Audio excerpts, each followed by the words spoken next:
อินเดียทูลังกาวันนี้นำพาทุกท่านมารู้จักพระนางวิชายีเจ้าหญิงแห่งแคว้นมัทุราทางอินเดียตอนใต้ตำนานบอกว่าพระนางเดินทางมาอภิเษกสมรสกับพระเจ้าวิชัยแห่งตัมพปนินครเพื่อสร้างความปรองดองทางการเมืองและผูกสัมพันธ์ทางการค้าระหว่างสองแว่นแคว้น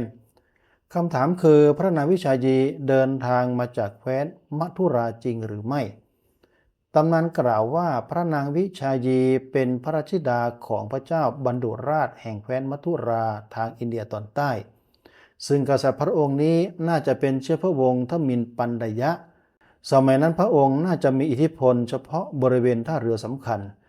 โดยเหตุนั้นพระองค์จึงยินดีสร้างปฏิสัมพันธ์กับพระเจ้าวิชัยแห่งตัมพปนิทวีป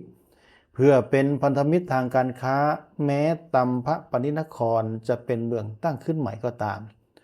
เดาเอาว่าการมีปฏิสัมพันธ์ระหว่างกษัตริย์ปันดยะกับพระเจ้าวิชัยน่าจะเป็นเหตุให้พระนางวิชายีเดินทางมาอภิเษกสมรสกับกษัตริย์แห่งลังกา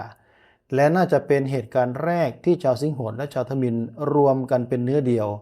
ไม่แบ่งแยกแบ่งฝ่ายเหมือนปัจจุบัน